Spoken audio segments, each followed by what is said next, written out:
Shalom semuanya. Kali ini saya akan menjelaskan materi dari tema yang sudah saya ambil sebelumnya, yaitu Allah dalam iman Kristen. Ada beberapa materi yang akan saya sampaikan. Yang pertama, Allah sebagai pencipta. Yang kedua, Allah sebagai penyelamat. Dan yang ketiga, Allah sebagai pembaharu.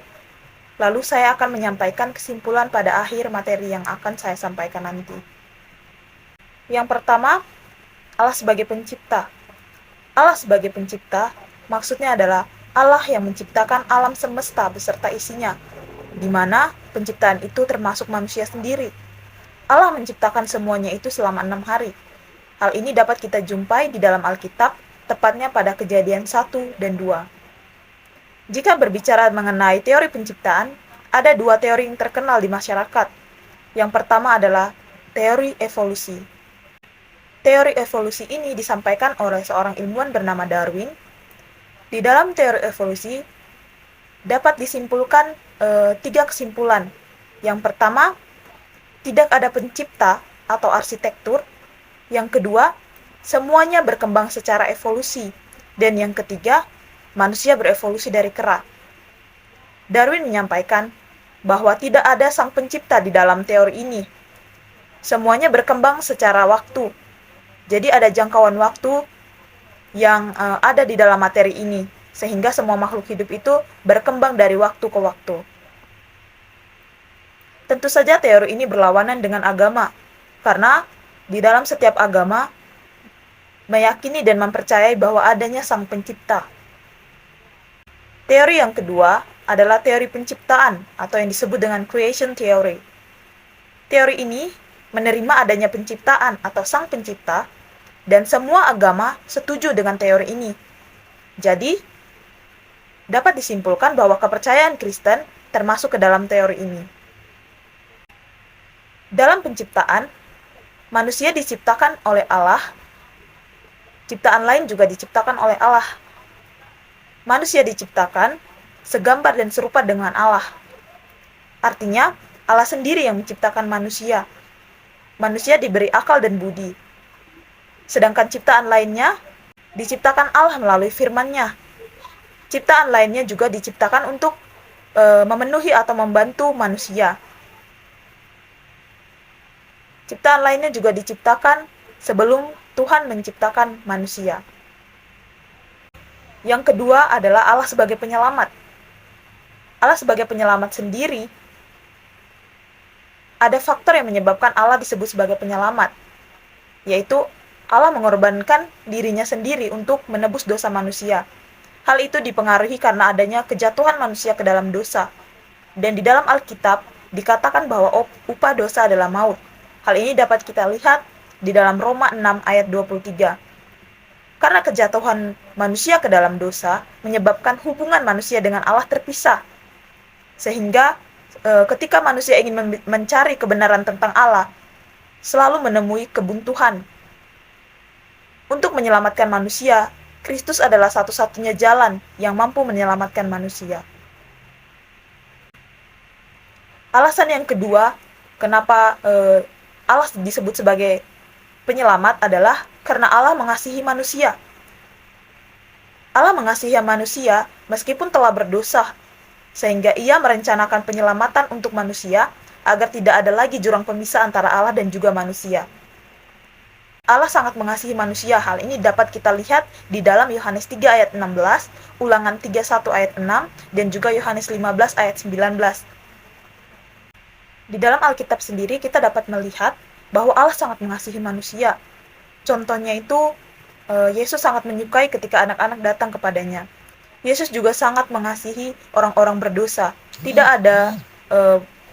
ada pembeda antara orang berdosa dan orang yang benar di mata masyarakat. Semuanya sama di mata Allah. Lalu ada juga kita dapat melihat bahwa Allah itu sangat mengasihi manusia melalui pribadi Yesus ketika Yesus menyembuhkan orang-orang yang sakit. Lalu Allah juga menyelamatkan manusia ketika muridnya, yaitu Simon Petrus, yang berjalan di atas air. Namun karena ia tergoyah dan menyadari bahwa ia sedang berjalan di atas air, akhirnya dia hampir saja tenggelam. Namun Yesus menyelamatkannya. Banyak sekali bukti yang menyatakan bahwa Allah itu menyelamatkan.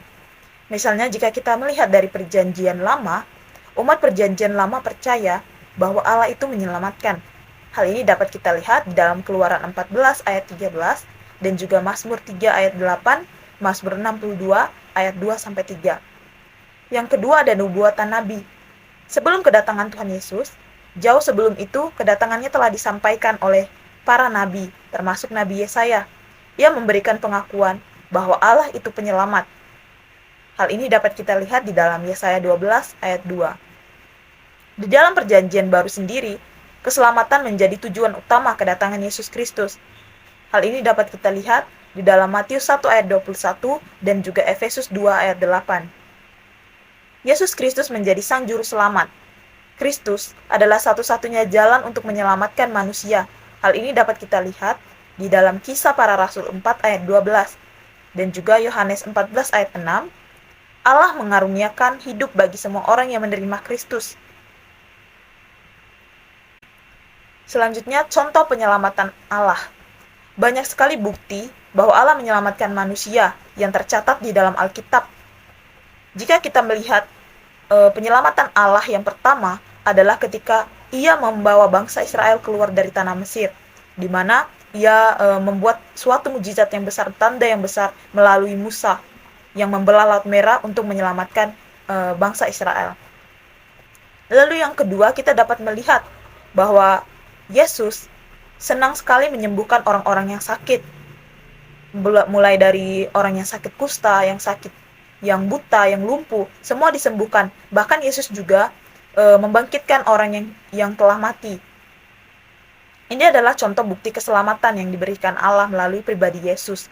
Lalu yang ketiga adalah yang paling utama dan yang paling berkena, yaitu Yesus disalibkan.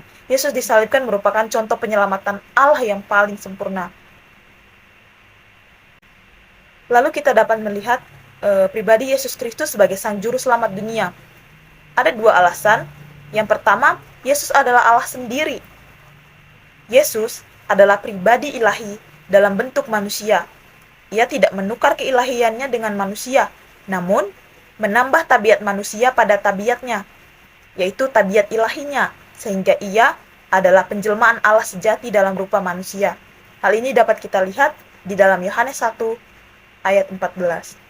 Yang kedua, Yesus menjadi korban yang tak bercacat. Semua manusia telah berdosa dan bercacat. Untuk menyelamatkan manusia, maka juru selamatnya haruslah juga manusia sejati dan tidak bercacat. Jadi Allah sendirilah yang sanggup untuk melakukannya, sehingga Allah turun ke dalam dunia melalui pribadi Yesus. Yang ketiga, Allah sebagai pembaharu. Allah sebagai pembaharu artinya setelah kematiannya untuk menebus dosa manusia, Yesus bangkit dan naik ke surga. Konteks janji pemberian dan penolong atau penghibur oleh Roh Kudus dinyatakan sebelum kenaikan Yesus ke surga. Hal ini dapat kita lihat di dalam Yohanes 16 ayat yang ke-7. Roh Kudus merupakan suatu kekuatan yang dirancang untuk mengkomunikasikan kehendak Allah dan membawa ciptaan kepada hidup yang sesuai dengan kehendaknya. Oleh sebab itu, dalam Alkitab ada hubungan erat antara Roh Kudus dan juga firman Allah.